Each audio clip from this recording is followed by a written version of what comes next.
2 hours is the time for the paper. So पहले 5-10 minutes में पूरा पेपर देख लेती थी just to get an idea, क्योंकि आपके सेट के हिसाब से आपके क्वेश्चंस थोड़े अरेंजमेंट बदल जाता है. तो जैसे मैं हिस्ट्री में कंफर्टेबल नहीं हूँ, पर अगर पेपर शुरुआत ही हिस्ट्री के क्वेश्चन से हो रहा है तो मैं ऐसे डरती नहीं थी. मैं पूरा पेपर देख लेती थी और मुझे समझ आ जाता था कि मेरे कंफर्ट के क्वेश्चंस कौन से नंबर्स पे है. तो उससे आपको एक पेपर का ओवरऑल आइडिया हो जाता था, and that was usually 5-10 minutes. फिर मैं अपना फर्स्ट राउंड शुरू करती थी. So that used to take 40 minutes something, और उसमें मैं वही क्वेश्चंस अटेम्प्ट करती थी जिसके लिए आई वाज वेरी श्योर कि ये तो करेक्ट ही होंगे. मतलब आप, and that is usually 20-30 questions, और वो 40 मिनट्स में हो जाते थे. Then I used to come back for round 2. Round 2 में मैं वही क्वेश्चंस करती थी जिसमें 2 ऑप्शंस ही एलिमिनेट हो चुके हैं और 2 ऑप्शंस के बीच में आई हैड टू चूज. तो उसमें फिर मैं चूज करती थी कि क्या करना है. So I used to devote a good 1 hour to that. मतलब round 2 was the most intense, और उसमें मेरे सबसे ज़्यादा अटेम्प्ट होते थे.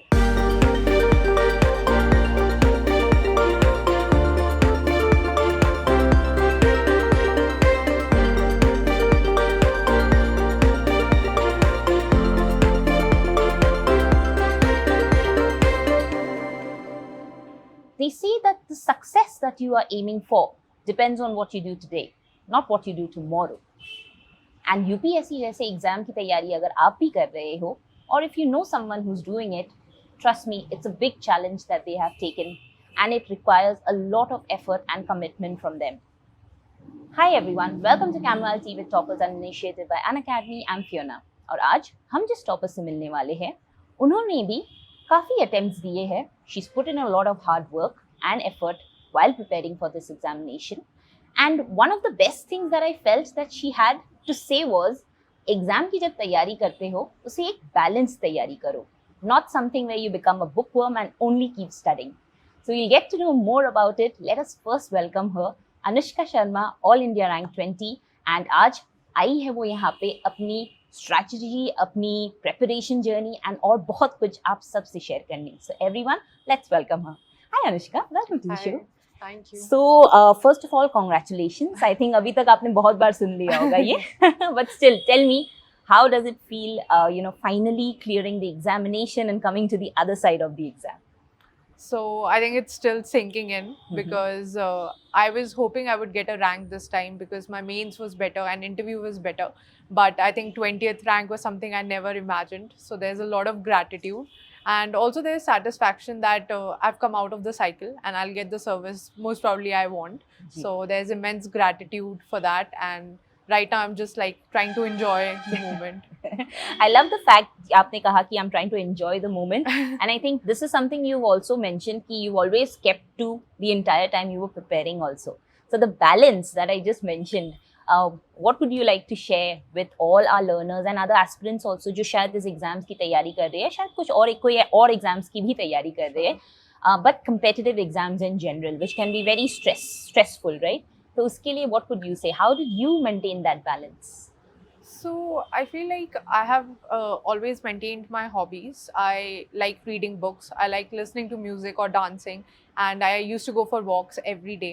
So even though I was putting in 8 to 10 hours every day, मैंने अपनी hobbies नहीं छोड़ी. मैं कोशिश करती थी जो breaks हो उसमें गाने सुन लूँ and everything. And I think that helped me keep myself rejuvenated and also fresh in my preparation. So the journey is usually long. I mean, for me also it took 3.5 years to clear this examination. But I think it was my hobbies which helped me maintain the balance that is needed for this. Because UPSC is not only testing your physical strength by like making you write mains, papers, prelims, etc. But they are also testing your mental strength. And that can only come once you are calm and composed. So that's the balance that is needed. चलिए, great. तो इसी calm and composed posture में जो आपको tell me a little bit about आप कहाँ से आते हो. Tell us a little bit about your story also. कौन है आपके फैमिली में? What do your parents do? And school कहाँ पे हुई है आपकी? And as a student, how have you been in your school and college? So I'm an only child of my parents, and my dad works in Bank of India. And right now he's on deputation as chairman of MPGB, and my mother is a homemaker. Okay. And so I was born in Jaipur, but due to the transferable nature of my father's job, I've stayed in different cities. So my schooling is mostly from Mumbai. I have studied there for 10 years. and I've done my education from Bal Bharati Public School. And for 2 years I went to Chandigarh, and I did my 9th and 10th from Stepping Stone School. Okay. And after my 12th standard, I went to New York for my graduation. So I did my BBA in economics from the City University of New York. And it was a 4 years program. So I came back in 2019 June, and then I decided what I wanted to do further.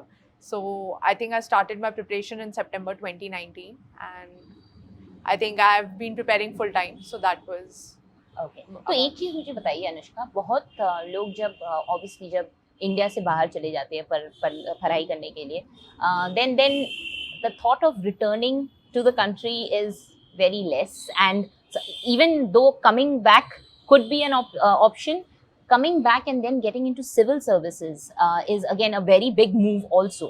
So ये decision आपने कब लिया? When did that thought of actually कि मुझे भी एक civil servant बनना है, मुझे भी administrative services में जाना है, when did this thought actually come? So I would say that I came to India before thinking that I want to appear for the examination. Okay. तो पहली बार जब सोचा कि civil services देना चाहिए या नहीं, that was, I remember, July 2019. And my Nana ji had come and he told me कि तुम्हें try करना चाहिए, you have the capability. So that was the first time I thought that should I even attempt the examination. But I took my time. I saw the strategy videos. I saw what is required in the preparation. And then finally I decided to start in September 2019. But having said that, I know once people go abroad, the convention is usually you just stay back there. But for me, I always knew that I wanted to be in India in the long term. So even though I had like very good time in New York for 4 years, I always knew I wanted to be back home and just work for the country. Great. तो आपको क्या लगता है कि the education that you had back in New York also, or maybe the experiences जो आपने वहाँ पे experience किया, or whatever you learned over there, आपको क्या लगता है कि does that give you a much wider scope of thinking about different things? And in general आपको क्या लगता है, like अगर कोई individual या कोई aspirant या कोई any individual as such goes outside of their country, outside of their comfort zone, how does it benefit, or does it benefit according to you? So I would say that my schooling in India helped me to cope up with my college in New York, because I think they make you work hard in school and you become better at technical skills such as maths, etc. And that helped me immensely in my college. And I think the experience of college is unique for everyone. And for me also, it was something which helped me, because I think I met people from different culture. So you become more aware, you know about different countries, about their culture and also the similarities. So I think that helped me become more social as well as more empathetic, because I could connect with different people, etc. But one experience which helped me was my internship at the United Nations. So I worked at the Secretariat for 3 months as an economic affairs intern, and I was specifically working for the Department of Least Developed Countries.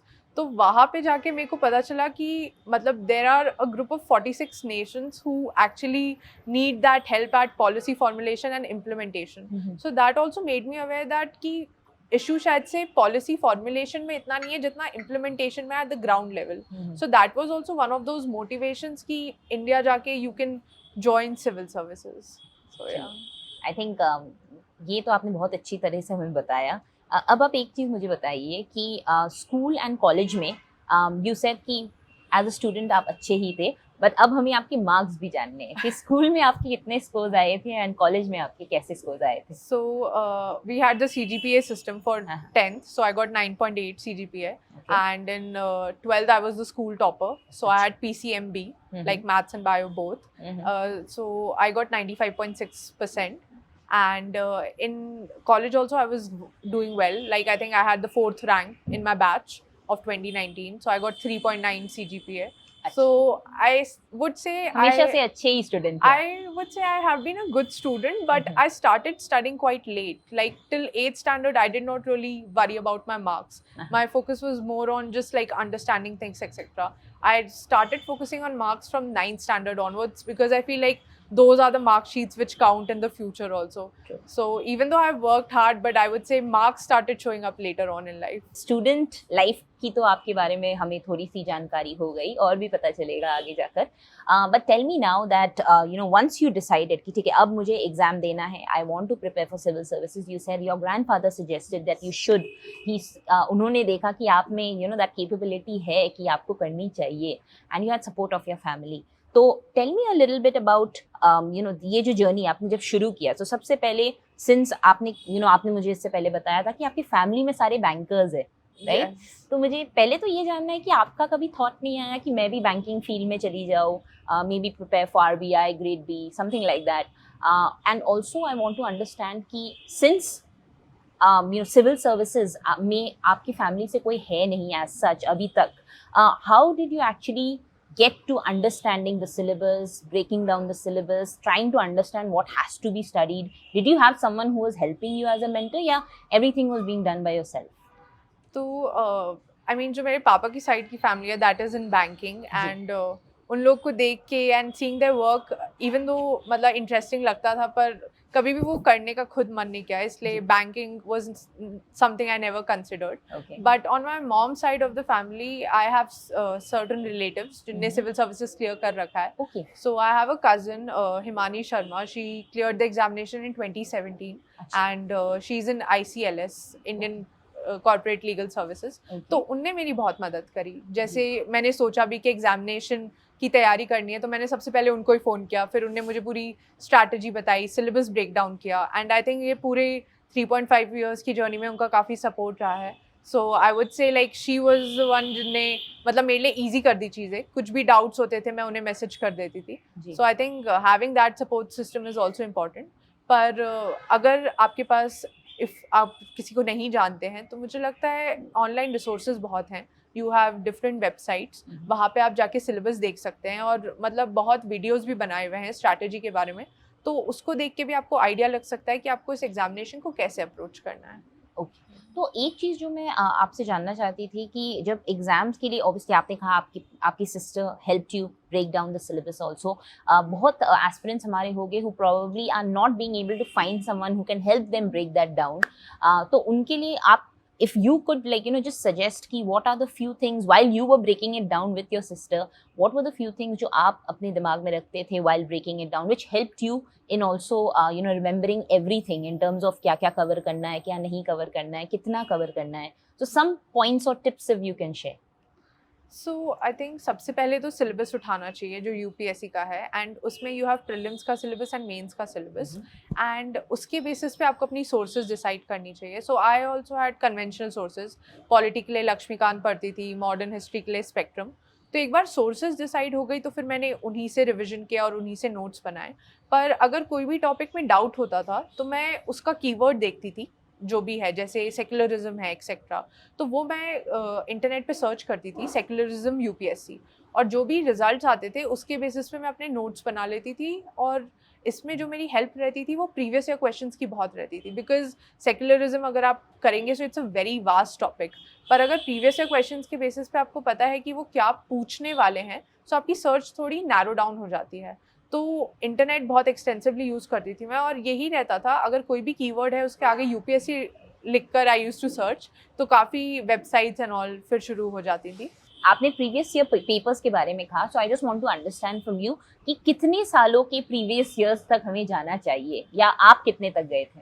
So prelims के लिए तो 10 years I think minimum for GS paper, क्योंकि काफ़ी topics repeat भी होते हैं, and मतलब not only आपको यही नहीं देखना होता कि क्या सही है आंसर, क्या गलत है, जो टॉपिक्स दूसरे ऑप्शंस में भी है वो भी आपको बहुत एक्सटेंसिवली कवर करने होते हैं, जो इस साल के पेपर में भी हुआ है.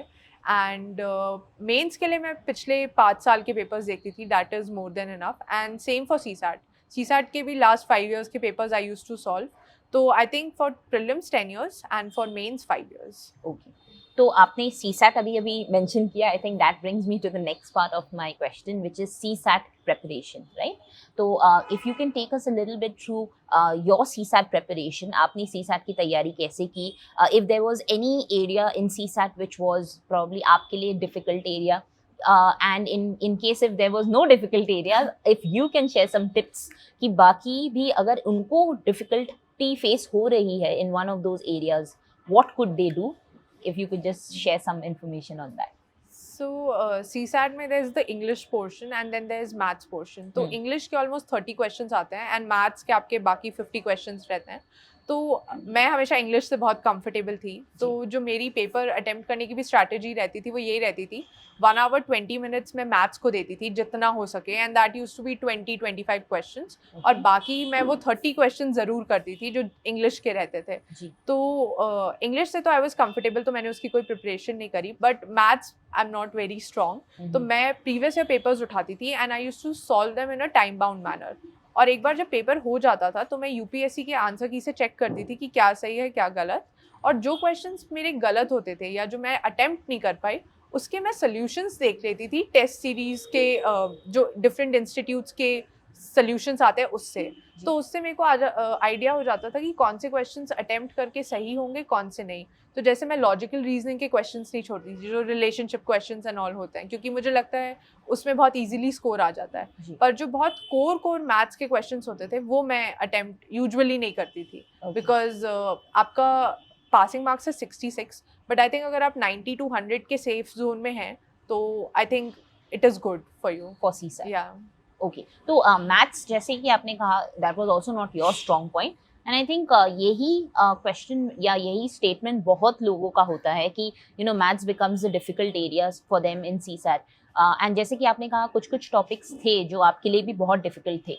सो maybe can you highlight a few topics जो डेफिनेटली अकॉर्डिंग टू यू आप प्रिपेयर करके जाते थे सो यू नो दैट अगर मैथ्स में आ भी गया तो एटलीस्ट इतना करके I will be able to clear the cut off that I need.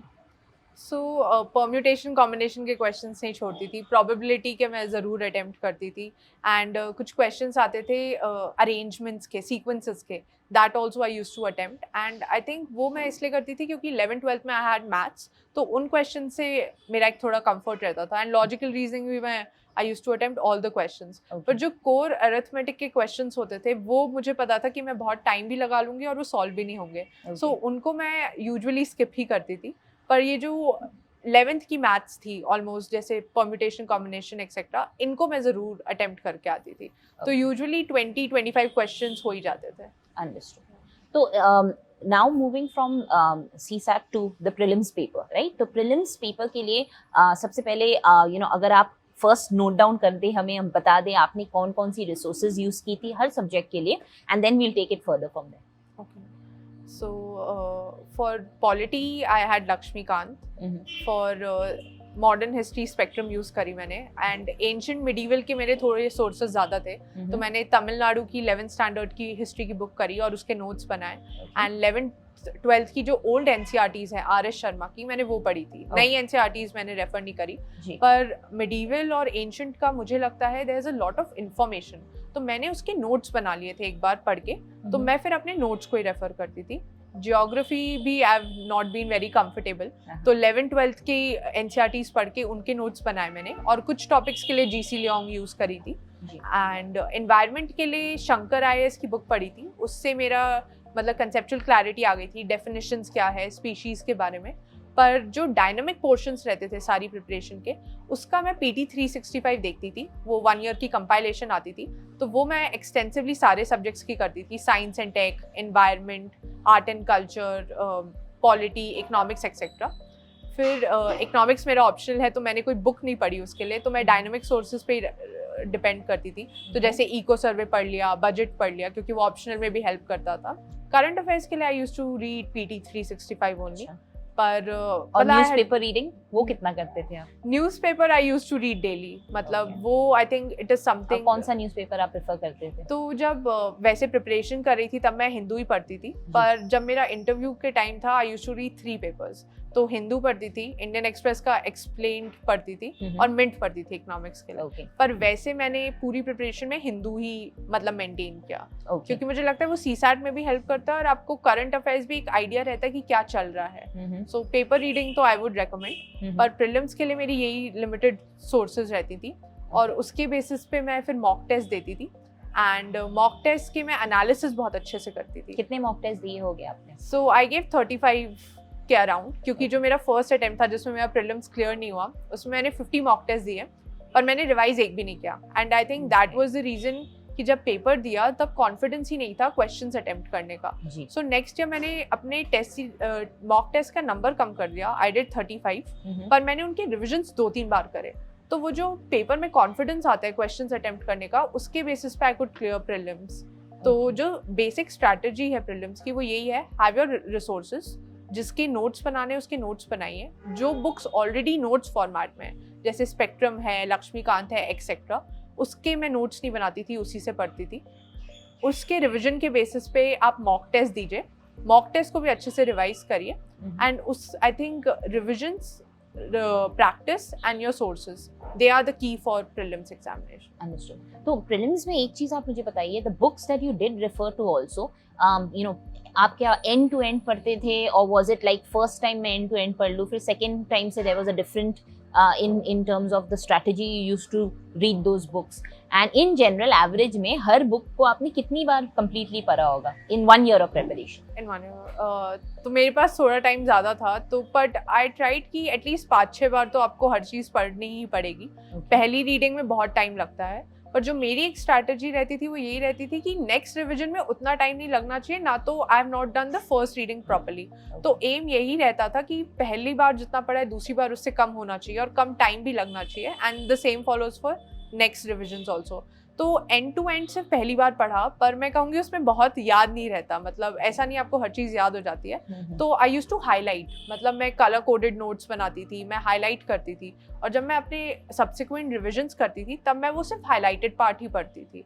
और एक चीज़ मैंने करी थी, मैंने फैक्ट शीट्स बनाई थी, जैसे पॉलिटी के कुछ फैक्ट्स हैं, अगर एनवायरनमेंट इकोनॉमिक्स के फैक्ट्स हैं, तो मैं एग्जाम से पहले वो फैक्ट शीट ही पढ़ के जाती थी, क्योंकि अगर आप 80% ऑफ द टॉपिक्स में कंफर्टेबल हैं और कुछ फैक्ट्स है जहाँ पे आपको प्रॉब्लम है, तो मैं सिर्फ वही एग्जाम से पहले रिवाइज करती थी। तो उससे आपके रिविजन्स भी कंसाइज हो जाते हैं और उतना टाइम भी नहीं लगता सारी सोर्सेज कवर करने में। ओके, और ये जो फैक्ट शीट्स आप बता रहे हैं, कितने बन गए थे आपके? बिकॉज एक चीज़ जो होता है, मैंने बहुत सारे दूसरे टॉपिक से भी सुना है कि बहुत लोग जब नोट्स या सेपरेट नोट्स बनाना शुरू करते हैं, वो खुद ही एक बुक की तरह बन जाती है। तो आपकी फैक्ट शीट्स का ये जो कंपाइलेशन था वो कितना था, and how did you keep it compress it and keep it very precise? So I think it is very difficult. मन तो करता है कि नोट्स में भी सभी लिख लो, पर I think you have to control yourself at that point, और यही बताना होता है कि यू हैव टू लर्न कि क्या इंपॉर्टेंट है क्या नहीं है, और आपकी फैक्ट शीट्स में वही जाना चाहिए। जैसे अगर कॉन्स्टिट्यूशन के कुछ प्रोविजंस है उसमें मैं कंफ्यूज्ड हूँ, तो मैं सिर्फ अपनी फैक्ट शीट्स में वही इंक्लूड करती थी, मैं कोशिश करती थी हर चीज़ ना करूँ।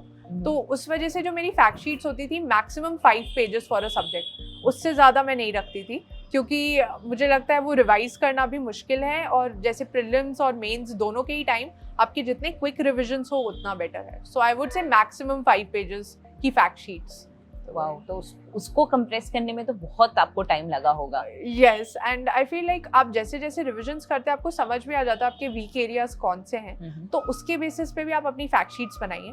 पहले रिविजन के बाद ही आप बनाएंगे तो आपको लगेगा आपको कुछ भी याद नहीं है, पर अगर सेकंड थर्ड रिविजन के बाद फैक्ट शीट्स बनाते हैं तो वो और कंसाइज होती चली जाती हैं। तो मैंने फैक्ट शीट्स बहुत लेट बनाई थी अपनी प्रिपरेशन में, मतलब प्रीलिम से 1-2 महीने पहले बनाई थी, तब तक ऑलरेडी 4-5 रिविजन्स हो चुके थे, तो मेरे को पता था कि मैं कहाँ पे कंफर्टेबल हूँ और कहाँ पे नहीं। तो I think that is the reason they were so concise. Okay, तो एक चीज बताइए, जैसे कि अभी आपने कहा one of the things you spotted was fact sheet आपने काफी लेट शुरू किया बनाना। सो क्योंकि आपके 3 अटेम्प्ट्स थे, we have a lot that we can learn from the attempts which did not happen also. तो आप अगर थोड़ा सा शेयर कर पाओ कि after every attempt which was which you did not make through, what were the learnings that you took from that attempt, and उसको analyze करके how did you make a difference in the next attempt, and finally ऐसा आपने क्या किया according to you in this attempt which was very different to the earlier 2 attempts which gave you the success? सो पहले attempt में तो मेरा prelims clear नहीं हुआ था, सेकंड अटेम्प्ट में इंटरव्यू स्टेज तक गई and I missed by 7 marks, and this is my third attempt and I have got 20th rank. तो अगर मैं बोलूँ तो पहले अटेम्प्ट में मैंने प्रीलिम्स क्लियर नहीं कर पाई, and the main reason was मैंने रिविजन्स नहीं करे, मैंने मॉक टेस्ट बहुत दिए पर कुछ रिवाइज नहीं किया। तो जो मेरा सेकेंड अटेम्प्ट था उसमें मैंने मॉक टेस्ट के रिविजन्स पे बहुत फोकस रखा और तब तक बुक्स में ऑलरेडी एक कंफर्ट आ चुका था कि कौन से टॉपिक्स आई न्यू एक्सेट्रा, तो प्रीलिम्स क्लियर करना बहुत ईजी था एंड इसलिए सेकंड थर्ड अटेम्प्ट में प्रीलिम्स बहुत ईजिली क्लियर हो गया। जो मेन रीज़न था मेरा सेकंड अटेम्प्ट सक्सेसफुल नहीं होने का, दैट वाज मोस्टली इकोनॉमिक्स में मेरे बहुत अच्छे मार्क्स नहीं आए थे, तो this time I focused extensively on my economics optional also and I think that help boost my marks by almost 50 marks, तो आई थिंक उससे एक डिफरेंस आ गया। बहुत बड़ी बात। हाँ, एंड कुछ टॉपिक्स थे जो मैंने अपने सेकंड अटेम्प्ट में निगलेक्ट करे थे, जैसे इंटरनल सिक्योरिटी के टॉपिक्स हैं, जियोग्राफी के हैं, फिर आपके पेपर 2 में कुछ गवर्नेंस के टॉपिक्स हैं या सिविल सोसाइटी एंड ऑल। पर इस वाले मेंस में मैंने हर टॉपिक पे जो भी सिलेबस में था उसमें इतना कंटेंट प्रिपेयर कर लिया था कि अगर 250 वर्ड्स का आंसर लिखना है तो I had enough material and I think that help me in doing better in mains this time. तो आई वुड से मेंस और प्रीलिम्स की स्ट्रैटेजी में इम्प्रूवमेंट करा तो उससे मतलब सक्सेस मिल पाई है। चलिए ग्रेट। तो अभी आपने मेंशन किया कि इतना कंटेंट आपके पास था कि एक 250 वर्ड्स का आंसर अगर आपको लिखना हो तो you had good content and आपको पता था आपको क्या लिखना है, राइट? तो let's actually move to that only. अगर आप उस पे ही थोड़ा हाईलाइट कर सको and given with like you know probably a few examples कि अगर कोई एक आंसर लिख भी रहा है 250 worded answer, what was the way that you followed एक आंसर लिखने का and what could be a few tips that you can share दूसरों के साथ भी? So आपके 150 वर्ड्स के आंसर होते हैं और 250 वर्ड्स, तो जो मेरी स्ट्रैटेजी रहती थी, मैंने हर टॉपिक के लिए कुछ डेटा पॉइंट्स, कुछ quotes specially for ethics and definitions prepare कर ली थी, तो उससे मेरा इंट्रोडक्शन काइंड ऑफ रेडी रहता था कि मुझे पता था अगर सेक्युलरिज्म पे कोई टॉपिक क्वेश्चन आएगा तो मुझे इंट्रोडक्शन क्या करना है and I used to prepare both pros and cons and a futuristic way forward. तो देखा जाए तो मेरा कंक्लूजन और इंट्रोडक्शन पहले से प्रिपेयर्ड रहता था और body part was something I used to attempt in the examination, तो वो डायनामिक रहता है तो मैं थोड़े एडजस्टमेंट्स कर लेती थी। पर जो मेरी मेन सोर्स थी वो वही प्रीवियस ईयर क्वेश्चंस थे, तो उसके बेसिस पे ही मैंने मेरा कंटेंट ऐसे प्रिपेयर किया था कि वो ज़्यादा क्वेश्चंस एड्रेस हो जाएं उसके बेसिस पे। So that was the strategy for mains. Okay. Yeah. And usually आप लिखते कैसे थे? I mean, like you know, this is also a very common question. Some people say paragraphs में लिखते हैं, कोई points में लिखते हैं. आप क्या prefer करते थे? So मैं points में ही लिखती थी क्योंकि मुझे लगता है वो personally मेरे लिए भी ज़्यादा easy रहता है. So मैं बहुत डायग्राम्स भी यूज़ करती थी, हब एंड स्पोक, और फ्लो चार्ट्स बहुत मेरी रहते थे आंसर में, एंड पॉइंट फॉर्मेट में I used to write 5-6 points for every sub part of the question, and जैसे हेडिंग्स बॉक्स करी, फिर अंडरलाइन करती थी, अगर कहीं मैप बनाना है तो वो बन जाता था, अगर कहीं डेटा पॉइंट्स यूज़ होते थे तो उसमें भी मैं कैसे करती थी, जैसे फर्स्ट पॉइंट है उसमें आई यूज्ड टू हैव कुछ टाइटल, उसको मैं अंडरलाइन करती थी, फिर एक जेनेरिक पॉइंट उसकी डेफिनेशन या कुछ लिख के नीचे I used to make a arrow, और वहाँ पे मेरा कमिटी रिकमेंडेशन या कुछ डेटा पॉइंट मेंशन हो जाता था। तो I think that also stood out in my GS papers, क्योंकि एग्जामिनर को पता चल जाता था कि मतलब ये जेनेरिक पॉइंट है और इसके नीचे सपोर्टिंग फैक्ट भी है। तो I think visibility and presentation is very important for mains examination, and that was something I focused on extensively, क्योंकि मुझे लगता है कंटेंट आपका एक पॉइंट के बाद जाके सबका सेम हो जाता है, पर आप उसे कैसे प्रेजेंट कर पा रहे हैं, that will help you fetch marks. And ये you know this presentation, the art of presentation, how did you build on this? क्या आप previous year toppers के answer sheets देखे थे आपने, or probably taken help from your sister again? How did you build the art of presentation? So मैंने previous year toppers की copies देखी तो मुझे समझ आ गया था कि ज़्यादातर लोग पॉइंट फॉर्मेट में लिख रहे हैं, और जो उनके कुछ यूनिक फैक्टर्स होते थे, जैसे किसी ने डायग्राम बना दिया, किसी ने मैप बना दिया, कुछ जियोग्राफी का है तो world map they had shown, तो ऐसे पॉइंट्स मैंने कोशिश करे मेरे आंसर्स में भी रहे, just to make it more interesting for the evaluator, क्योंकि मेरे को लगता है for the evaluator it's just another copy, but for you it is years of your preparation. तो आप जितना ज़्यादा प्रेजेंटेशन पे फोकस कर सकते हैं, you should have neat presentation, आपके बहुत स्मज मार्क्स नहीं होने चाहिए, आपकी अंडरलाइंड होना चाहिए content, so I think that makes it easier for you to get good marks. तो I think presentation was something I think naturally भी मैं पॉइंट फॉर्मेट्स में ही लिखती हूँ सिंस कॉलेज ईयर्स, तो that was not something very difficult for me, but obviously toppers की copies देखकर मैंने अपनी स्ट्रैटेजी बनाई, और फिर जो इवैल्यूएशन भी आता था मॉक टेस्ट का, उसको भी I used to take the feedback in consideration. Okay and आपने कहा कि आप अपने you know one thing which you changed in your second attempt was आप मॉक टेस्ट की इवैल्यूएशन भी करते थे and that prove to be very very helpful for you. तो उस पे भी अगर आप थोड़ा सा शेयर कर सको कि इवैल्यूएट भी यू नो अगर स्पेशली कोई नया है who is just starting off preparation with UPSC for beginners, उनके लिए आप क्या सजेस्ट करोगे? How can they start evaluating their mock test? तो मॉक टेस्ट का मैं यही बोलूँगी कि आप 70 to 80% of the syllabus prepare कर लीजिए. 100% कभी प्रिपेयर नहीं होगा और उसके बेसिस पे आप अटेम्प्ट कीजिए. और जब आप मार्क कर रहे हैं तो कुछ क्वेश्चंस होंगे जिनके लिए यू आर वेरी कॉन्फिडेंट और आपको पता है कि आपको नॉलेज है, तो मैं उसकी एक्सप्लेनेशन नहीं पढ़ती थी. पर जो क्वेश्चंस मेरे गलत हो जाते थे या जो गेस वर्क से सही होते थे, उनकी मैं एक्सप्लेनेशन ज़रूर पढ़ती थी कि अगर आगे चल के इस टॉपिक के क्वेश्चंस आए तो मैं उन्हें अटेम्प्ट कर सकूं. तो I use to devote 1.5 hours paper attempt करने के लिए एंड वही राउंड्स में करती थी मैं पेपर, और 2 hours after that just for analysing. और मैं उसके सेपरेट नोट्स नहीं बनाती थी, जो मतलब एनालिसिस होता था मैं उसमें ही हाईलाइट कर लेती थी. तो बाद में जब मैं रिवाइज करती थी मैं वो हाईलाइटेड पोर्शन ही फिर से पढ़ती थी. So that was the strategy. Understood. And if we go back to the prelims paper itself, अगर थोड़ा सा आप हमें बता सको कि आपकी अटेम्प्टिंग स्ट्रैटेजी क्या थी on the day of the exam? कितने rounds of you know solving do you do and is there any particular way कि आप पहले कौन से क्वेश्चंस उठाते हो? Just if you could take us through that. तो 2 hours is the time for the paper. So पहले 5-10 minutes मैं पूरा पेपर देख लेती थी just to get an idea, क्योंकि आपके सेट के हिसाब से आपके क्वेश्चंस थोड़े अरेंजमेंट बदल जाता है. तो जैसे मैं हिस्ट्री में कंफर्टेबल नहीं हूँ, पर अगर पेपर शुरुआत ही हिस्ट्री के क्वेश्चन से हो रहा है तो मैं ऐसे डरती नहीं थी. मैं पूरा पेपर देख लेती थी और मुझे समझ आ जाता था कि मेरे कंफर्ट के क्वेश्चंस कौन से नंबर्स पे है. तो उससे आपको एक पेपर का ओवरऑल आइडिया हो जाता था and that was usually 5-10 minutes. फिर मैं अपना फर्स्ट राउंड शुरू करती थी. So that used to take 40 minutes something, और उसमें मैं वही क्वेश्चंस अटेम्प्ट करती थी जिसके लिए आई वाज वेरी श्योर कि ये तो करेक्ट ही होंगे. मतलब आप, and that is usually 20-30 questions और वो 40 minutes में हो जाते थे. Then I used to come back for round 2. Round 2 में मैं वही क्वेश्चंस करती थी जिसमें 2 ऑप्शंस ही एलिमिनेट हो चुके हैं और 2 ऑप्शंस के बीच में I had to choose.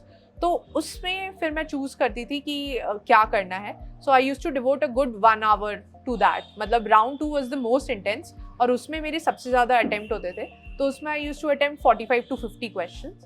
And जो राउंड 3 होता था उसमें I would say guess work रहता था थोड़ा. जैसे अगर आपके 3 ऑप्शंस बचे हुए हैं और एक ही एलिमिनेट हो रखा है, या सम क्वेश्चंस जैसे हिस्ट्री के आते हैं कि कुछ वर्ड्स दे दिए, what do they represent, are they port towns, capital towns etcetera. तो वो क्वेश्चंस मैं राउंड 3 में करती थी and that used to be 10 to 15 minutes. पर मैं कोशिश करती थी जो मेरे मैक्सिमम अटेम्प्ट्स हो वो राउंड 2 में रहते थे, क्योंकि मुझे लगता है जैसे जैसे आपके राउंड्स बढ़ते हैं आपकी एक्यूरेसी भी कम होती चली जाती है. तो राउंड 1 वही रहता था, something I am very sure about. Round 2 was जहाँ पे 2 ऑप्शंस एलिमिनेट हो गए and round 3 was a little bit guess work. So that was the usual strategy. Okay. So completely sure, elimination and then guesswork. Guesswork, yes. Okay. And जैसे कि आपने कहा जितने rounds आगे जाते हैं accuracy कम होते रहती है. So you need to make ensure first second round में ज़्यादा से ज़्यादा हो जाए. चलिए that's actually a great way to put it. So अब हमें बताइए Anushka that prelims and mains इसके बीच का जो टाइम रहता है, especially because this was the third time that you were appearing for this exam. First को if we don't even count because first में prelims ही clear नहीं हुआ था. Compared to the second and third, was there that little bit of fear this time prelims and mains के बीच में कि इस बार प्रीलिम्स मेरा क्लियर होगा या नहीं? प्रीलिम्स के लिए were you super confident? Firstly I want to understand in your second and third attempt, and I also want to understand कि प्रीलिम्स एंड मेंस के बीच में जो टाइम रहा था, how did you utilise that time for yourself? तो मेरा, I have never been the one who was very confident कि प्रीलिम्स क्लियर होगा. तो वो 10 days तो ऑलमोस्ट मेरे एंजाइटी में ही जाते थे कि होगा नहीं होगा. पर जो मैंने एक डिफरेंट चीज़ करी अपने थर्ड अटेम्प्ट में, मैंने उन दिनों को भी अच्छे से यूटिलाइज करने की कोशिश करी. तो बहुत पढ़ाई तो नहीं हो पाती क्योंकि आपको लगता है शायद से ना भी हो, but I tried at least 5-6 hours मैं फिर भी पढ़ लूँ. तो I used to do topics like world history, independence, post independence के टॉपिक्स जो इंटरेस्टिंग भी होते हैं and which are required for mains examination, पर शायद से वो उतने इम्पॉर्टेंट नहीं होते. तो मैं ऐसे टॉपिक्स वो प्रीलिम्स के रिजल्ट के बीच में कवर कर लेती थी, ताकि एक बार रिजल्ट आ जाता था एंड आई न्यू कि मेंस तो लिखना है, तो I could start with the heavy topics. जैसे आपका हिस्ट्री है या आपका सोसाइटी है, जियोग्राफी है, तो मैं वो करती थी. एंड मेरे नोट्स आई यूज टू सी कि 80 to 90% of the notes prelims से पहले ही तैयार हो मेंस के, क्योंकि जो ये 3 महीने का टाइम होता है इसमें I think the focus has to be practice and mock test. तो मैंने मॉक टेस्ट बहुत दिए और रेगुलरली देती थी, और जो उनका फीडबैक आता था उसको यूज़ करती थी अपने आंसर्स में, एंड जो उनके सोल्यूशंस भी आते थे उससे भी I use to get a lot of data, quotations, anecdotes जो मैं अपने फिर फ्यूचर टेस्ट में यूज़ करती थी। And I think this time is very crucial because आप जब मैंने पहली बार मॉक टेस्ट दिया I took more than 4 hours to complete that paper, और वो जो पेपर अटेम्प्ट करने की स्ट्रैटेजी है आपको वो डेवलप करनी होती है इन 3 महीनों में कि आपको किस क्वेश्चन पे कितना टाइम देना है और आपको कैसे वो पेपर 3 घंटे में अटेम्प्ट करना है। क्योंकि मुझे लगता है अगर आपके पास अनलिमिटेड टाइम है तो बहुत लोग अच्छा आंसर लिख सकते हैं, but the challenge is to write a good answer in 7 minutes और 10 minutes। तो मेरा जो मेन फोकस रहता था इन 3 महीनों में वो ये रहता था कि रिविजन करूं जो मेरे नोट्स बने हुए, और प्रैक्टिस बहुत रहती थी। एंड इट्स 3 hours की टेस्ट, तो it's very intense, like after that मतलब you need your breaks and everything. तो यही रहता था कि पेपर ऐसे अटेम्प्ट करो, जैसे मैं कोशिश करती थी I used to do the first 5 questions of 10 markers and then I used to transition to the 15 markers। तो जो मेरा लास्ट आवर होता था उसमें मेरे 3 15 markers रहते थे एंड 5 10 markers रहते थे, पर वो एक माइंड में सेटिस्फैक्शन रहता था कि यार 10 markers ही हैं, 2 पेजेस ही लिखना है तो हो जाएगा। एंड उसका ये भी रहता है कि आपका जो पेपर होगा वो सिक्वेंशली इवैल्यूएट होगा, तो अगर फर्स्ट टू 5 आपने अच्छे कर लिए you set a good impression in front of the evaluator, and then you go to the 15 markers where you get good marks, तो आपके मार्क्स वहाँ पे बढ़ जाएंगे, and in the end you come back to the 10 markers। तो आपके अगर ये 5 क्वेश्चंस बहुत अच्छे से नहीं भी हुए तो the examiner will not be that conscious, क्योंकि उनने आपके 15 markers जब तक इवैल्यूएट करेंगे तब तक वो भूल जाएंगे कि बीच में थोड़ा अच्छा नहीं हुआ था। तो I think that help me increase my marks in general. So वही स्ट्रैटेजी रहती है। ग्रेट। तो एक चीज़ मुझे आप बताइए कि आपकी जो प्रीलिम्स एंड मेंस के बीच में आपने कहा कि ये जो स्ट्रैटेजी आपकी रही थी प्रीलिम्स के पहले प्रीलिम्स टू मेंस के बीच, अब जो मुझे समझना है कि आपका जो टाइम टेबल रहता था वो कैसे रहता था? How many hours in a day would you study, in a week how much would that amount to, and also were you more comfortable studying late night और अर्ली मॉर्निंग, मतलब how what was your schedule? So I am not a morning person, तो मैं बहुत जल्दी तो अपनी पढ़ाई शुरू नहीं करती थी, पर मैं कोशिश करती थी 8 to 10 hours की पढ़ाई डेली करूं। रोज़ तो नहीं हो पाती थी, कुछ दिन होते थे जब 6 hours हो जाता था, कुछ दिन होता था जब ज़्यादा हो जाता था, बट एवरेज 8 to 10 hours रहता था, और ये इंक्रीज हो जाता था 12 to 14 hours जब एग्जाम्स आते थे। पर जो मेरी स्ट्रैटेजी रहती थी वो यही होती थी कि सुबह या early I use to try to finish those intense topics, जैसे कुछ बहुत टेक्निकल है, जैसे मेरा ऑप्शनल है, तो वो मैं आफ्टरनून तक करने की कोशिश करती थी, और मैं कोशिश करती थी कि जो topics later in the day हो वो थोड़े इंटरेस्टिंग हो और वो थोड़े लाइट हो। तो जैसे पेपर रीडिंग मैं रात के लिए छोड़ती थी, जीएस मेरे को बहुत मज़ा आता था पढ़ने में, तो वो भी मैं शाम को ही करती थी। तो मेरी स्ट्रैटेजी यही होती थी कि जैसे जैसे दिन बढ़े आपका स्ट्रेस कम हो जाना चाहिए इन टर्म्स ऑफ कि आपको कितने ज़्यादा टॉपिक्स कवर करने हैं, but not more than 10 hours a day. तो उन 8 to 10 hours में यूजुअली आप कितने टॉपिक्स कवर कर लेते थे? सो दिन में अगर मैं बोलूँ तो इकोनॉमिक्स अगर ऑप्शनल हो रहा है तो जैसे 4 घंटे उसमें जाते थे, और बाकी 4 घंटे आपके जीएस में जाएंगे, and then 1 to 2 hours paper और करंट अफेयर्स में जाते थे। बट आई थिंक अगर आप अपना ऑप्शनल नहीं कर रहे, जैसे इफ एक पूरा साल है आपके पास तो आपको ऑप्शनल हर रोज़ करने की ज़रूरत नहीं है, तो जीएस के 2-3 टॉपिक्स ही हो पाते थे, और उससे ज़्यादा मैं रखती भी नहीं थी, क्योंकि मुझे लगता है once I study something I like to do that in detail, तो मेरे से बहुत इजीली जोन आउट नहीं होता, तो मैं दिन में 2 टॉपिक्स 2-3 से ज़्यादा तो नहीं करती थी। तो अब हमें बताइए कि अब मेंस आ गया, एंड मेंस की स्ट्रैटेजी थोड़ी डिफरेंट होती है फ्रॉम प्रीलिम्स। तो एक फर्स्ट ऑफ आप हमें बताइए कि मेंस में कोई ऐसे भी रिसोर्सेज थे जो आपने प्रीलिम्स से डिफरेंट यूज किए थे in terms of the subjects that were there, and या अगर मेंस की आप रिसोर्सेज के बारे में आप हमें थोड़ा बताइए। ऑप्शनल पे हम लास्ट में जाएंगे। सो जो आपकी स्टैटिक सोर्सेज है प्रीलिम्स की वो एक लिमिट तक ही हेल्प करती है मेंस में, क्योंकि मेंस ज़्यादा डायनामिक है। तो मैंने इंटरनेट बहुत एक्सटेंसिवली यूज़ किया, और मैंने जैसे बताया, जैसे मैं कीवर्ड लेती थी सेक्युलरिज्म या लेफ्ट विंग एक्सट्रीमिज्म, और उसके आगे यूपीएससी लगा के आई यूज टू सर्च, और जो भी डेटा आता था या इन्फॉर्मेशन आती थी उसके बेसिस पे आई मेड माई नोट्स। तो जो भी वर्ड्स थे उस पर I had already prepared my notes, and I use to keep on revising them, and जो सोर्सेज होते थे जैसे इंटरनल सिक्योरिटी है या गवर्नेंस है, तो आई यूज्ड टू यूज़ दृष्टि का मटेरियल या विजन का कुछ मटेरियल है या इनसाइट्स का कुछ है, तो मैं वो यूज़ करती थी। एंड जो डायनामिक पार्ट है जैसे करंट अफेयर्स, उसके लिए मैं मेंस 365 यूज़ करती थी। तो वो आपके 1 साल के करंट अफेयर्स अच्छे से कवर हो जाते हैं उसमें। And I think that was it. मतलब बहुत ज़्यादा सोर्सेज नहीं बढ़ाई, पर इंटरनेट यूज़ किया और मेंस 365 कंपाइलेशंस काफ़ी यूज़ करी मैंने। तो सिंस मेंस पे ही बात कर रहे हैं, आपकी स्ट्रैटेजी समझना चाहेंगे हम GS वाइज ऑल्सो। तो GS 1 2 3 4 आप 1 से शुरू कर लेते हैं। So GS1 is history, society and geography. तो जियोग्राफी के लिए आई स्टार्टेड प्रैक्टिसिंग इंडिया का मैप, वर्ल्ड मैप एक्सेट्रा। और एंड ज्योग्राफी आपने कहा कि was I pain was point not- for you. Yes. तो उसमें भी लाइक अगर आप थोड़ा समझा सको कि maps and all, how did you deal with those problems? So मैं वीडियोस देखती थी कि how to easily make maps etcetera. And मैंने एग्जांपल्स बहुत इंक्लूड करे जियोग्राफी के लिए, which I think are very important in mains examination. And मैंने वही प्रीवियस ईयर क्वेश्चंस में, जैसे मेरे को पता था ओशन करंट्स पे क्वेश्चंस आते हैं या डिजास्टर मैनेजमेंट का काफ़ी क्वेश्चंस आते हैं जैसे साइक्लोन्स एक्सेट्रा, तो वो मैंने टॉपिक्स बहुत एक्सटेंसिवली प्रिपेयर करे थे और अपने नोट्स के बेसिस पे ही मैं अपने क्वेश्चंस अटेम्प्ट करती थी। एंड हिस्ट्री के लिए मेरी स्टैटिक सोर्सेज थी, तो जो प्रीलिम्स की सोर्सेज है वही रहती हैं।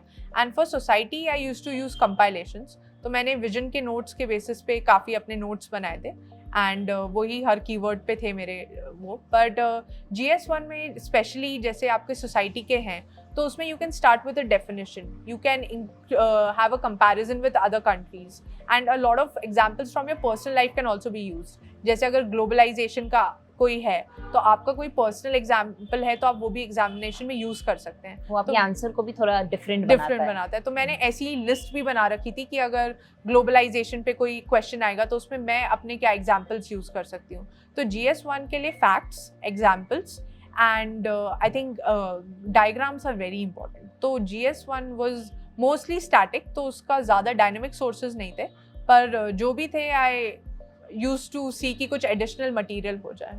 Understood. GS2? GS2 is polity, governance and IR। तो IR के लिए मैंने मेंस 365 यूज़ करा था और वो बहुत एक्सटेंसिवली डिफरेंट कंट्रीज, ऑर्गेनाइजेशंस को कवर करते हैं, तो वही मेरी सोर्स थी। For governance I made notes this time, जैसे सिविल सोसाइटी हो, NGOs हो and role of ICT etcetera, उस पर काफ़ी नोट्स बनाए थे। एंड जो पॉलिटी का है उसमें आपकी लक्ष्मीकांत इज़ वेरी यूजफुल, और डायनामिक पोर्शन के लिए मैंने मेंस 365 यूज़ किया था। एंड GS2 में जो आपके डिफरेंशियल पॉइंट्स आते हैं उसमें आपके कमिटी रिकमेंडेशंस आते हैं, आपके कॉन्स्टिट्यूशन के प्रोविजंस होते हैं। And for governance, if you have some governance model which is very unique, then that can be included in your answer. And IR के लिए मैं क्या करती थी, MEA ministry of external affairs के कुछ स्टेटमेंट्स आते हैं कि आपके नेशंस के साथ क्या रिलेशंस है, तो अगर वो मैं अपने आंसर्स में यूज़ कर पाती थी, so that was a point I think which set me apart from other people in terms of that. तो इसकी प्रिपरेशन पर आई थिंक बहुत ज़्यादा डायनामिक है, तो आपको करंट अफेयर्स पे बहुत रिलाई करना पड़ता है, और प्रीलिम्स की सोर्सेज आपको एक पॉइंट के बाद उतना हेल्प भी नहीं करती हैं।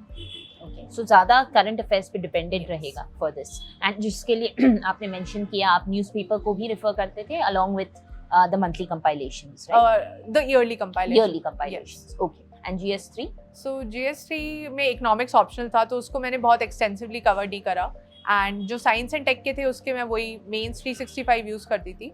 एंड जो IR के टॉपिक्स थे, सिक्योरिटी के, उसके भी मैंने नोट्स बना रखे थे अपने, और नोट्स में भी बहुत एग्जाम्पल्स होते थे। जैसे अगर लेफ्ट विंग एक्सट्रीमिज्म के कुछ इंसिडेंट्स हो रहे हैं तो वो मैं इंक्लूड करती थी। अगर MHA ने कुछ स्कीम्स निकाली हैं, so that I use to include. And उसमें भी अगर आपकी डेफिनेशंस प्रिपेयर्ड हैं, जैसे टेररिज्म एक्सेट्रा पे, सो आई थिंक आपके इंट्रोडक्शन एंड कंक्लूजन लिखना बहुत ईजी हो जाता है। एंड आई थिंक GS3 में वी नो कि 4 क्वेश्चंस तो आपके सिक्योरिटी से आएंगे, तो I use to prepare them extensively. उसके लिए अगेन मैं इंडिया का मैप बनाती थी, जैसे अगर कोई क्वेश्चन आया तो उसमें मैं पॉइंट्स बना के दिखा देती थी कि यहाँ पे अगर ड्रग ट्रैफिकिंग का इशू है, यहाँ पे मतलब आर्म्स स्मगल हो रहे हैं एक्सेट्रा, सो वो सारे पॉइंट्स मेरे पहले से तैयार रहते थे। And I think paper 3 is also very dynamic and it is very extensive, तो उसके लिए आपको इंटरनेट बहुत एक्सटेंसिवली यूज़ करना पड़ता है। इकोनॉमिक्स मैंने बहुत नहीं किया क्योंकि वो मेरा ऑप्शनल था, and paper 2 of my optional is Indian economy, so उसके नोट से ही मैंने जीएस अटेम्प्ट किया था. Okay, so that was. And finally GS4. पहले तो ये बताइए कि कितना आपको अच्छा या बुरा लगता था GS4, also because it's the second paper of that day. तो you know one of the things जो अभी कुछ देर पहले I was speaking to someone else also, और उन्होंने भी बताया कि बहुत फटीग आ जाता है till you appear for your GS4. तो उस पेपर को कैसे डील किया? Luckily ethics was one of my favourites, तो मेरे को बहुत मज़ा आता था एथिक्स में, तो मैंने उसके भी नोट्स बना रखे थे. तो इनिशियली अंडरस्टैंडिंग की मतलब एथिक्स कैसा चाहिए यूपीएससी को, मैंने एक बुक पढ़ी थी डीके बालाजी सर की, तो उससे मेरे को आइडिया आ गया था कि क्या लिखना है पेपर में एक्सेट्रा, एंड उसके बेसिस पे मैंने नोट्स बनाए थे. तो नोट्स में I had a lot of quotes, जैसे अगर कोई वैल्यू है ऑनेस्टी, इंटेग्रिटी एक्सेट्रा, तो उसके कुछ फेमस कोट्स मैंने लिख लिए थे, और मेरी इंट्रोडक्शन या कंक्लूजन उन्हीं का होता था. फिर कुछ अगर एग्जाम्पल्स हैं, जैसे राजस्थान के कुछ girl child etcetera saving initiatives हैं, तो मैं उनको भी इंक्लूड करती थी अपने एथिक्स, जैसे पब्लिक सर्विस एक्सेट्रा में. तो quotes, examples and some models of governance, अगर स्वीडन नॉर्वे में कुछ हो रहा है तो वो सब मैंने बहुत इंक्लूड करे थे. And I had my definitions prepared for every keyword in the syllabus. तो जो मेरा इंट्रोडक्शन होता था कोट्स ना तो डेफिनेशन का होता था, तो उसके बेसिस पे जो पार्ट 1 आता है एथिक्स पेपर का, वो मैं बहुत इजीली अटेम्प्ट कर लेती थी, क्योंकि कंटेंट एक लिमिट तक आपका सेम होता है. एंड जो पार्ट 2 है विच इज़ केस स्टडीज़, उसकी मैं काफ़ी प्रैक्टिस करती थी. तो उसके लिए मैं दोस्तों से डिस्कस कर लेती थी, कुछ वीडियोस देख लेती थी कि क्या डिफरेंट एस्पेक्ट्स हैं, कौन से स्टेक होल्डर्स के एथिकल इशूज़ हमें कवर करने हैं. So that was something I used to do. But I would say ethics is one of the most difficult paper to attempt, क्योंकि it is very intensive in terms of material. तो आप last minute तक भले ही किसी और paper में ना लिखे, एथिक्स में आपका लास्ट मिनट तक रहता ही था. एंड जो मैं अटेम्प्ट करती थी यही होता था, 1.5 hours for the first section, वो ख़त्म करके फिर मैं अपनी 6 केस स्टडीज़ 1.5 hours में करती थी. And the main reason for this was कि जब आप पहला हाफ करेंगे तो आपकी कीवर्ड्स बहुत रिवाइज हो जाएंगे आपके क्वेश्चंस पढ़ के. तो जैसे आपके पार्ट 2 में जो केस स्टडीज़ है, अगर आपको उसमें वैल्यूज़ हाईलाइट करनी है, एथिकल डिलेमास बताने हैं, तो वो जो पार्ट 1 का कंटेंट है वो यहाँ पे आपका यूजफुल हो जाता है. तो मेरे को बहुत ब्रेनस्टॉर्मिंग नहीं करनी पड़ती थी, and I already had a structure. तो जैसे केस स्टडीज़ में मैं अपने स्टेक होल्डर्स बताती थी, एथिकल डायलेमास बताती थी, एंड जैसे डिफरेंट ऑप्शंस है उसके प्रोज एंड कॉन्स बताती थी. एंड जैसे इस बार क्वेश्चंस आए थे कि which option would you choose, तो 2 केस स्टडीज़ में जो मैंने डिफरेंट करा, मैंने लिखा कि I would choose this option, और ऑब्वियसली उस ऑप्शन के कुछ फ्लॉज रहते थे, तो मैं लिखती थी कि उन फ्लॉज को भी कम करने के लिए what initiatives can be taken. तो I think that was something which set those 2-3 case studies apart from others, कि I went a step ahead and answered what was not even asked in the question. So वही रहता था. But fatigue तो बहुत होती है, and I still remember मैंने pen रखा है एथिक्स का पेपर ख़त्म करके, and my hand froze literally. So मैंने वो पेपर कैसे उठा के एग्जामिनर को दिया है I know, but I think after that you get a good break, so it works. But I think ethics में यही की है कि you can not stop writing, क्योंकि तब तक कहते हैं ना, once you start you need to finish and then only keep the pen down. तो मतलब लास्ट मिनट तक लिखते ही रह जाते हैं GS4 में. चलिए, तो ये तो रही आपकी GS के पेपर्स. क्या थे स्कोर्स आपके GS के पेपर्स में? GS1 में आई हैड 107, GS2 में आई हैड 115, GS3 मेरा सबसे कम स्कोर रहता था, तो उसमें मेरे 85 आए, and GS4 I had 118 ethics. And आपकी ऑप्शनल में? ऑप्शनल मेरा paper 1 was 144 and paper 2 was 132. Okay, तो चलिए ऑप्शनल पे टच किया है, तो अब आप ऑप्शनल के बारे में भी बता दीजिए. All the resources that you used, and starting first from the question that अगर कोई ऐसा है जो अभी डिसाइड कर रहा है whether you know which optional to choose, what would you suggest? ये optional किसके लिए better है? Is it someone who likes to study more of static things or anything else which you can help for others who are still deciding which subject to choose? वो कैसे select कर सकते हैं if this is the right fit for them? Yeah. सो मैंने economics इसलिए choose किया था क्योंकि मेरा बैकग्राउंड इकोनॉमिक्स में है, बट उसके बाद भी मुझे 70 to 80% of the syllabus cover करना पड़ा था, क्योंकि Indian economy something very new for me, and US में मैंने कवर नहीं करा था. तो जो सोर्सेज थी पेपर 2 के लिए बहुत डायनेमिक थी. I used to rely on economic survey, budget पढ़ती थी, मेंस 365 पढ़ती थी 2 साल का, एंड जो भी नोट्स थे प्रीवियस ईयर टॉपर्स के, वो उनसे मैं अपने नोट्स बनाती थी, क्योंकि उनके काफ़ी डेटा पॉइंट्स, इकोनॉमिस्ट के नाम सब रहते थे. सो that was very dynamic for me. And paper 1 is mostly static, तो उसके आपकी फिक्स्ड रिसोर्सेज हैं. जैसे अगर आपका माइक्रो इकोनॉमिक्स है तो मैं एच एल आहूजा कवर करती थी. मैक्रो इकोनॉमिक्स के लिए, अंडरस्टैंडिंग के लिए फ्रॉइन यूज़ करी. एंड जो कुछ टॉपिक्स आपके मेंशन नहीं है फ्रॉइन में, क्योंकि it is a international book, तो उसके लिए मैं एच एल आहूजा फिर से रेफर करती थी, जैसे इन्फ्लेशनरी गैप एक्सेट्रा, और फिर मैं नोट्स बनाती थी. For money and banking I use the internet. And जो पब्लिक फाइनेंस है उसके लिए मैंने मसग्रेव की बुक यूज़ करी थी, and then H L Bhatia की. एंड इंटरनेशनल इकोनॉमिक्स के लिए एक ही बुक रहती थी, सैल्वाटोर, तो वो पढ़ी थी मैंने. एंड ग्रोथ एंड डेवलपमेंट के लिए मैंने एम.एल. जिंगल की पढ़ी थी, but it is very dynamic, क्योंकि उसमें आपके नए नए डेवलपमेंट्स हो रहे हैं, न्यू ग्रोथ थ्योरीज आ रही हैं, तो उसके लिए मैं इंटरनेट काफ़ी एक्सटेंसिवली यूज़ करती थी. पर जो मेरी इकोनॉमिक्स की स्ट्रैटेजी रहती थी वो यही थी कि पहली रीडिंग पे मैंने नोट्स नहीं बनाए, मैंने सिर्फ पढ़ा और यही कोशिश करी कि हर चीज़ अच्छे से समझ आ जाए. याद भले ही ना रहे, बट कोई भी कंसेप्चुअल क्लैरिटी का इशू ना रहे.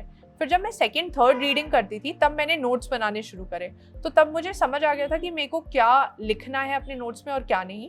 And that was also based on previous year questions. 5 years में जो आपके टॉपिक्स रिपीट होते थे उसके बेसिस पे मैंने अपने नोट्स बनाए. और एक बार मैंने नोट्स बना लिए तो फिर मैंने बुक्स टच नहीं करी, फिर मैं अपने नोट्स से ही रिविजन करती थी. इसलिए your notes have to be very concise.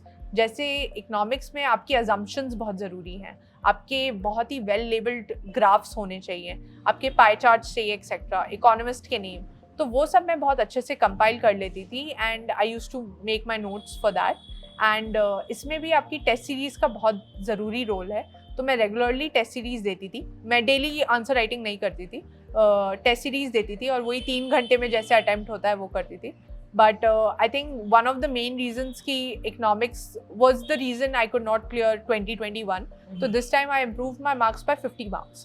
And उसका यही reason है कि आप जितने ज़्यादा revisions करेंगे, जितने ज़्यादा conceptual clarity होगी, और आप जितना अच्छे से उनके question के demand को address करेंगे, उतने ही आपके marks ज़्यादा आएंगे. And that led to almost 50 plus 50 marks plus का difference. marks. Very good. Yeah. सो ये तो रही ऑप्शनल की बातें. फिर भी अगर मैं कहूँ आपको ऐसी 2 चीज़ें जो लोगों को, या 3 चीज़ें लोगों को दिमाग में रखनी चाहिए if they want to pick this as an optional, what would you suggest? So मैं यही कहूँगी कि इस ऑप्शनल को कवर करने में 4 months लगे मुझे, तो it is time intensive. And also आपका इंटरेस्ट है तो अच्छा है, बट इसमें काफ़ी टेक्निकल एस्पेक्ट्स भी हैं. तो आई वुड से आप 11th-12th की NCERT और कुछ बुक्स भी एक बार देख लीजिए, and on that basis you should decide कि ये ऑप्शनल आपके लिए है या नहीं. एंड मार्क्स भी शायद से उतने ज़्यादा अच्छे नहीं आते जितने दूसरे एंथ्रो या सोशियोलॉजी में आते हैं, तो that is also something you have to remember when you pick this option. तो आई थिंक बहुत ही अच्छे से 3 पॉइंटर्स में आपने समराइज कर दिया. So if you are also still deciding कि आपको कौन सा ऑप्शनल लेना है, and if you are thinking कि शायद मैं भी यही ऑप्शनल ले लूँ, so this might help you make that decision. तो चलिए अनुष्का, एक चीज़ मुझे बताइए. अभी तो पढ़ाई की बहुत सारी बातें हो रही है. टेल मी दिस कि यू नो, जब सेकेंड टाइम जब आपने अटेम्प्ट दिया था and it didn't happen, right, and it was a very close call, so that's why like ज़्यादा और भी बुरा लगता है जितना करीब रहता है, राइट? सो मुझे ये बताइए कि सेकेंड टाइम जब ये नहीं हुआ था, how dejected did you feel, and वो जो डाउन फेज था, did you face a down phase, and अगर था तो how did you come out of it? So result आ गया था, I still remember 30th May को, and examination prelims next cycle का था 5th June को. तो मंडे को रिजल्ट आया और संडे को फिर से पेपर था, तो दुख तो बहुत हुआ, और उस दिन तो I was in a bad state. But ज़्यादा टाइम नहीं था, तो नेक्स्ट डे से फिर से प्रीलिम्स की तैयारी शुरू कर दी थी. और एक बार जब प्रीलिम्स का पेपर दिया तो लग गया था कि शायद से इस बार क्लियर हो जाएगा. तो आई थिंक जब वो पता चला कि फिर से मेंस लिखना है, तो दुखी होने का ज़्यादा टाइम नहीं था. So I just got into preparation mode again. But I would say having a strong support system is very important. तो मेरे फ्रेंड्स, मेरे family and specially my parents, they saw to it कि मैंने उस failure को ज़्यादा अपने heart पे नहीं लिया. And I think that is what kept me going, because they were all there for me. That is amazing. So I think support of, you know, of the people around you is also super important in an exam as taxing and difficult as this. And जैसे कि आपने कहा, I think आज अभी फिलहाल trend जैसे चल रहा है रिजल्ट एंड नेक्स्ट प्रीलिम्स के बीच टाइम कम से कम होते जा रहा है. इस बार तो I think it was even shorter.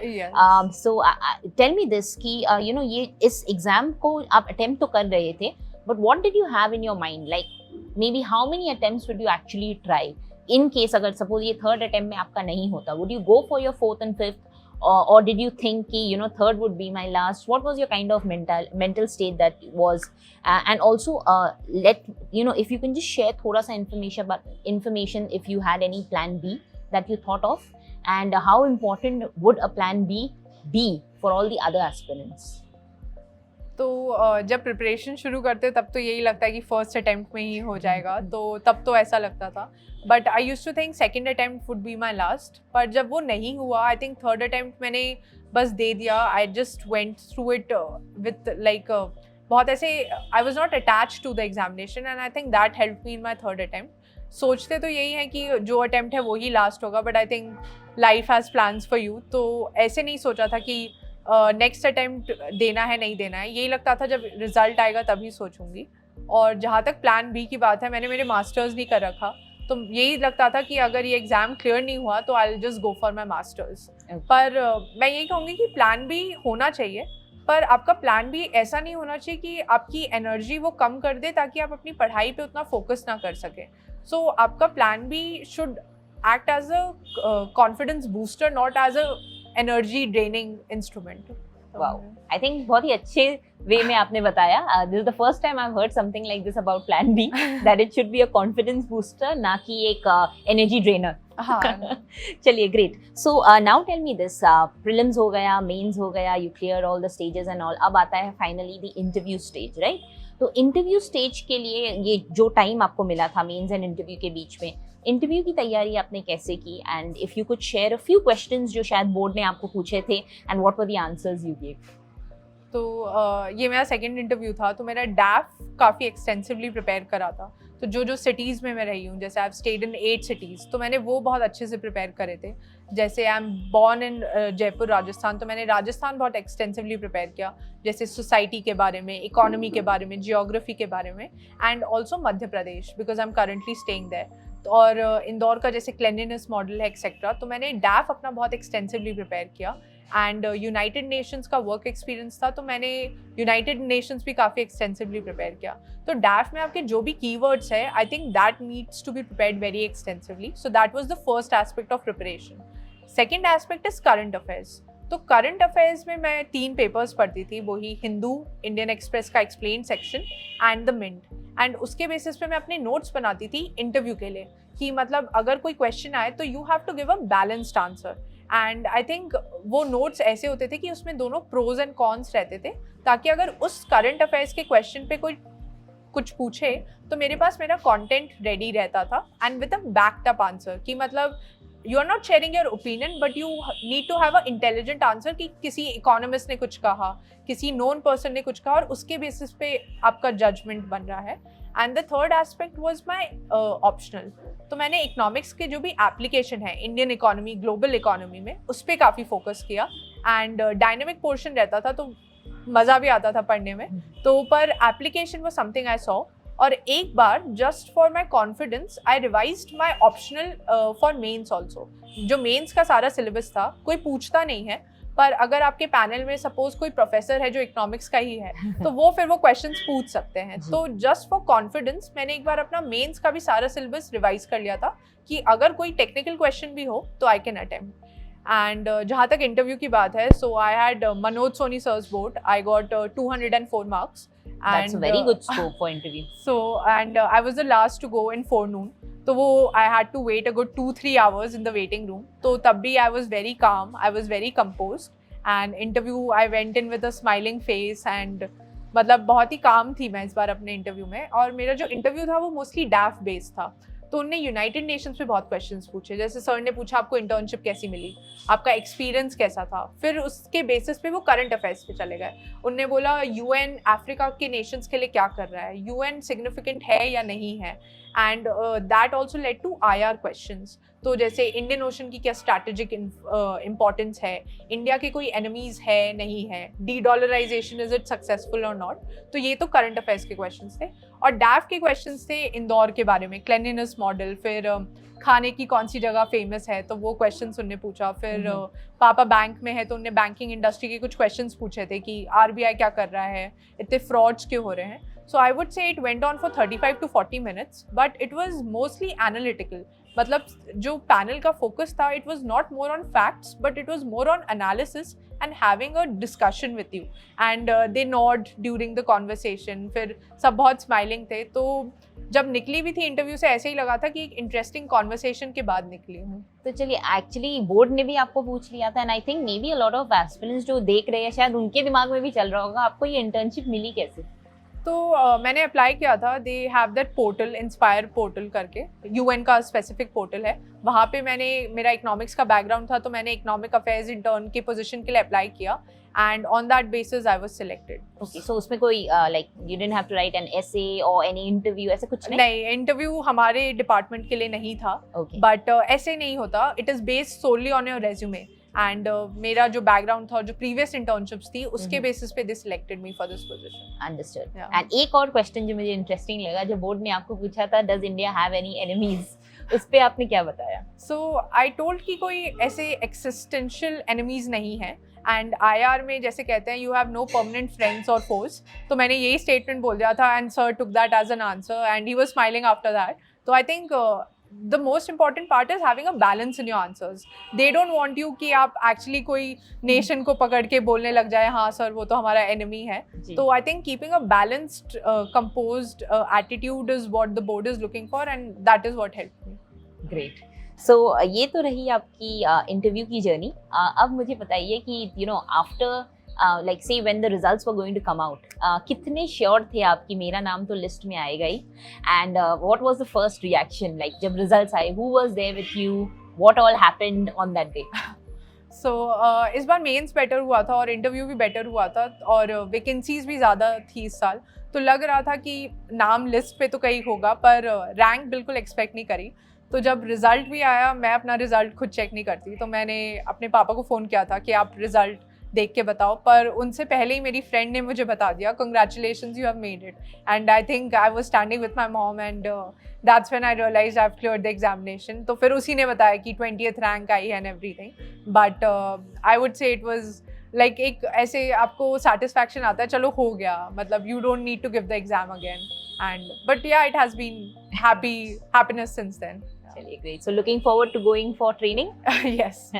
तो क्या आपने ट्रेनिंग की भी वीडियोस एंड ऑल सब देखी है? लबासना, जर्नी टू लबासना, ऐसे बहुत सारे वीडियोस होते हैं. नहीं, I was actually it's quite interesting you bring this up, because I think जब आप प्रिपरेशन शुरू करते हैं तब आपकी मोटिवेशन फैक्टर्स यही रहते हैं. You see a lot of videos, आप पढ़ते हैं कि टॉपर्स वहाँ पे क्या करते हैं ऑल. बट जैसे जैसे you progress in your journey, आप देखते हैं आप वो मोटिवेशन लबासना का भूल जाते हैं.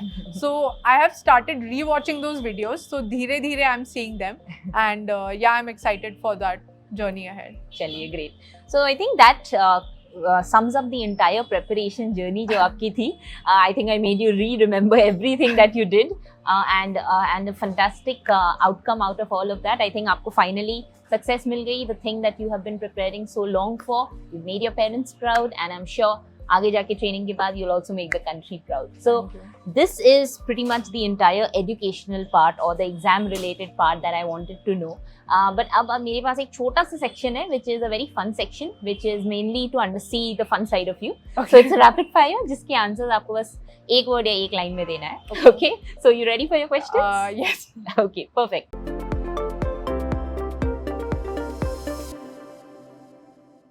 First question, if I was to put you inside a time machine and you could go back to any year in the past, which year would you want to go back to and why? I would say 1947, just so I could be a part of that movement when India got independence. So okay, and do you think usme you would have wanted to play any important part? I mean, I think there were many leaders and they played a strong role in India gaining independence. So just to witness that moment, I would say. So maybe if you would get an opportunity to shadow one of the leaders, who would you want to be standing beside to see what's happening front, say? I would say Sarojini Naidu, maybe. Okay. And anything which inspires, what was the one thing which inspires you the most about her? I would say her confidence and the fact that she's an example for female leaders. Female leadership. If you were to pick one color which symbolizes you, what would it be and why? I would say purple because I think it's a very vibrant color and it goes with everything, so it's my favorite. It's also very, very popular right now with the entire Korean phase going on. Chaliye, third question is, if you had an option to, go either to the future and see what's happening, or abhi yahan pe baithe baithe I give you an option to pick up one superpower for now, for the present, what would you like to pick and why? I would say just being aware of other people's thoughts. So mind reading. Mind reading, yes. Okay. And सबसे पहले किसका mind आप read करना चाहते हैं? I think anyone. Test करने के लिए कि चल गिरा है. Okay, cool. So एक last question is that if suppose you were to be deserted in an island और कोई भी नहीं है वहाँ आपके साथ, but you have to do your day-to-day life, make food, make your own house and everything for yourself, who's that one person you would take along with you to help you? I would say my best friend Chamomile because she's quite hardworking and she has a lot of ideas. Yeah. She's like that jugaru person who can help you. Chaliye, great. So these were all the questions that I had, thode fun wale. And I have something small from the team here. Because आप आए and obviously मीठा खाने का time है, so बहुत सारा मीठा है यहाँ पे. So I hope you like sweets. आप नीचे रख सकते हो उसको. Yeah. So it was wonderful having you over today and आपने इतना सारा information share किया यहाँ पे, and I really hope it helps all the aspirants. अगर आप prepare कर रहे हो इस exam के लिए या सोच रहे हो if I want to prepare, या अगर नहीं भी prepare कर रहे हो, you just want to see how our future officer is going to be, I think this was the perfect example. She is an example of the women leaders that we are going to be having in our future also, and I wish you all the very best. आगे जाके भी I hope I hear a lot of good things about you. How was your experience यहाँ पे आना? Have you watched our videos before? How was your experience here? So actually I started my journey by watching your video. I remember you had interviewed Vaishali ma'am. She is a 2018 topper, AIR 8, and I think that was what helped me in making my strategy. So I would say watching these videos has been a crucial part of these 3.5 years. Amazing. So it's really great. I wish कि ऐसे ही आपके videos भी देख के और भी aspirants जो हमारे देख रहे हैं उनकी भी exams में help हो, and very soon you are also on this chair here sitting and probably giving your experience and telling us the same. So one thing which I will just request before we end this entire episode is एक message जो आप सारे aspirants के लिए जो शायद इस exam के लिए या किसी और भी exam के लिए तैयारी कर रहे हो, what's your message to them? So I would say UPSC is just an examination, so treat it as one. UPSC आपकी life नहीं है, it is just a part of your life. And अगर आप prepare कर रहे हैं इसके लिए, तो have a clear strategy. और अगर आपके कोई failures भी हैं, जैसे examination clear नहीं हो रहा, तो उन failures से सीखिए आपकी mistakes क्या हैं और उसके basis पे अपनी strategy improve कीजिए. Keep your concise sources, do a lot of hard work in terms of revisions and mock tests, and I think just have patience because that can help you in getting success in this examination. So all the very best to all the aspirants. Great. And मैंने सुना था आपने बोला था आपने बहुत सारी quotes तैयार किए थे. What's one of your favorite quotes if you could tell it for all our aspirants too? So one of my favorite quotes is ask not what the country can do for you, but what you can do for the country. And I think that was something that kept me motivated throughout the journey. Yes. Amazing. I think that very well fits the future civil servants that you are going to become. And that brings us to the end of the episode. Thank you so much once again for coming, and it was lovely getting to know you more. Thank you so much. Thank you.